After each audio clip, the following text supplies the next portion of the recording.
Today I have invited Emma Rowena here to talk about her newly released solo album, Dreamer.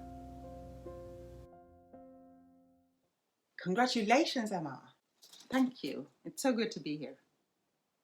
Your very first solo album. How does it feel? It feels good. It feels good.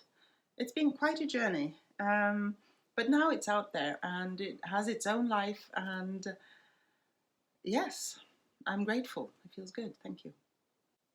Yes, tell me about that journey. You are a classically trained pianist and you worked with opera singers and other classical instrumentalists. And then you've also worked with singer-songwriters, right? And then a show on Leonard Cohen, or a cabaret as I understand. Now, how did you come to this music that you created of your own? Tell me, what led you here? Yeah, it's been quite a journey. For quite a few years now, I've had this music in my head and within me that I wanted to bring out, and I had no idea how to do it. As you said, I'm a classically trained musician. I was very dependent on the musical score in order to play. And working with singer-songwriters and on the Leonard Cohen show, that helped, of course. But from there to creating that music that I had within, it took a while. Also, my self-confidence needed to be brought up a bit, because I wasn't sure that I had anything to contribute to the musical scene, that I had anything to say that would be of any interest to anybody or value. So I had to work on that, of course, and I did. But then the trouble was a little bit that I also had big music, orchestral music in my mind, and I still do. But how do you get there from never having even torn yourself away from the musical score, and let alone write music or written anything or improvised anything? So that was a bit of a threshold for me to get across, and it took some time to get there. But then somebody asked me to write some meditation music for a meditation she was going to record. And so I thought, okay, I'll try. And I listened to some meditation music out there. And even though I meditate, I hadn't really noticed what this music was about. You're just in a state of meditation when you follow a meditation like that. So what struck me was the simplicity. One thing, that's one, but the other one is the cycles, the repetitions, the circles really, or spirals that they all, or most of them, had. And I thought, okay, let's see what I can do about that. I couldn't copy that, of course, that wouldn't be interesting. But so I sat down by the piano and I just started with one tone and followed that to see where that would lead me. And of course, that ended up being the piece that I call Meditation in the album, very meditative music. And I started realizing that it was a lot about tuning in, and I just had to see what happened. Simply, start with the simple tones. So I continued that process a bit, and I also had some sketches that I'd written down through the years and or recorded. So I went back and reviewed those, and I found some tidbits that I wanted to pursue and use, and this is what the album comes out of, that whole process.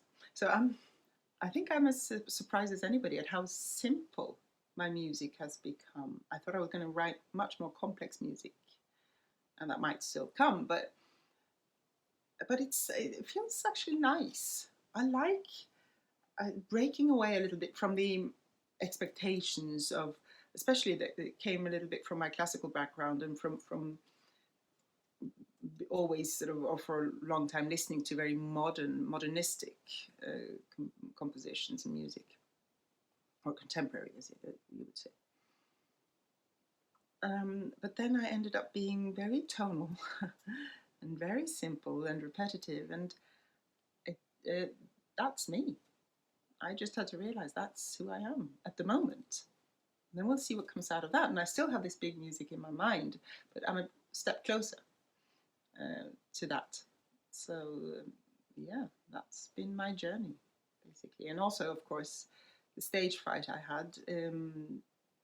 had to work on that. But that has also more or less evaporated. Even though you would think it would be more vulnerable to play your own music, actually it felt safer because it was authentic, it was mine. And also, of course, nobody knew what it was. So there was no wrong in it. It was just mine. Yeah. Great. In the video to the song Dreamer that you released with the album, you say that you are a dreamer. What do you mean by that? I also say in the beginning of the video, before the music starts, that I dare to dream. And so, yes, I am a dreamer. I haven't always been. I dare to dream of a better world, simply. And as complex as that, no less. I dare to dream it because I think it is possible for us to reach. And it's not just a airy idea. When you look at how people now are working to heal their own traumas in one way or another, and the generation before us started, or the generations started this work, going through therapy, but I find that there are even more people now, and we're doing it in different ways, maybe lifting our gaze a little bit more and working to heal our traumas. And we need to do that in order to achieve world peace, if you like. We have to discover our own inner peace. And I think it is possible, especially if people like me and my generation and the young parents today, if they really do their own work so that they can build the foundation for their children.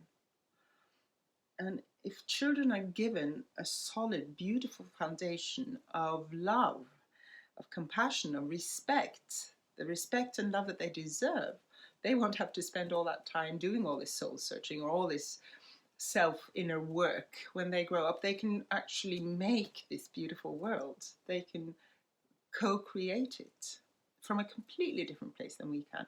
And I see this happening more and more. And this is also one of my dreams, one of my own visions, to take part in this. So I have a project that I'm developing that has to do with this work for children, and it involves music and art as well, and nature, and ultimately self-worth, self-confidence, respect, and mutual respect. I can't really say too much about the project yet because it's not quite ready to be presented, but it has evolved out of this dream, and the dream has evolved with this project. But also, I am a doer, and that project is part of my doing, because we can dream as much as we like, but if we do not act, then the dream will only remain a dream, a beautiful dream, and it can uplift you. But if you want something to happen, then you have to act, right? So, yes, I am also very much a doer, and I keep creating this project, creating more music that hopefully that I can touch somebody with, move people. I've already had some feedback that shows that at least some people have been moved, and I couldn't ask for anything more than that. That really makes me happy. So, and I could reach more people, people that I would never reach if it hadn't been for the music and for the internet and the streaming that we have now, which is amazing. It's an amazing opportunity. Yes, so that's my dream, and that's my work at the moment, is to create a better world. So you've got a few things going on. How do you look after it? Do you have time for yourself? It sounds busy. Yeah. Yeah, I have a few things going on. I go for walks in the forest with my dog. I go diving into the cold sea, which is beautiful, recharge and instant focusing. And I meditate and I do my yoga. Of course, sometimes I just have to shut the door and close the curtains and say, okay, it's my space. I need to be by myself now. Nobody disturb. We need to do that. We need to come back to ourselves, come home. but it doesn't, I mean, having a lot to do isn't dangerous. There's nothing wrong with that as long as you manage to do that, to pull yourself home, to be a more mm, present with yourself and give yourself these moments, this space. Mm, take care of yourself, really. And so, yeah, no, it's all good stuff. It's all rewarding stuff. So it's exciting to be busy doing rewarding stuff. So again, if you dare to dream, then you can be busy doing rewarding stuff instead of being stressed out of doing things you don't really want to do. But you have to start with the dream, with what do you want to do? So that was my little message to the audience. Yeah. Amazing, Emma. Very inspiring. Thank you for sharing. What are your plans for the future then? Where do you think the music will take you now? Well, we're still in the pandemic, so the concert situation is a little tricky at the moment. And also, people don't really know my music yet. This is one of the things I hope this album maybe can help with. And they know me as a musician in a different way, working with other people in classical. So, but I'm definitely going to work to bring this out on the road, this music, and more music. I love performing and playing, so I'm looking forward to that. I have one gig that I know in September, and then we'll see what happens when things start opening up again. I had a beautiful concert in November with this music locally here with a great crowd, a small crowd because of the pandemic, but it was a fantastic experience for me, and from the feedback of the audience really enjoyed it too. So the communication was great. The meeting, it was powerful, and the music is only part of it, of course. There's the communication and the presence, and it was, I just really would love to do that again and again and again, and I will. But also, that project with the children involves music, so I'll be bringing the music into that as well, my own but also other people's. And um, and then where the album goes from here, who knows? It's out there, and maybe somebody will start spreading, maybe not. But it's got its life, a life of its own now, so we'll see. But I'm not sitting idle. I've got stuff going on. Great. I can't wait to hear more. You'll have to let us know when things happen, okay? Yes, I will let you know. I will let you know. Thank you so much for coming. It's been a pleasure to have you here. Thank you.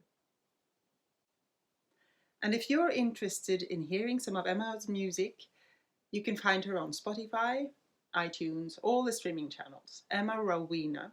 The album is called Dreamer.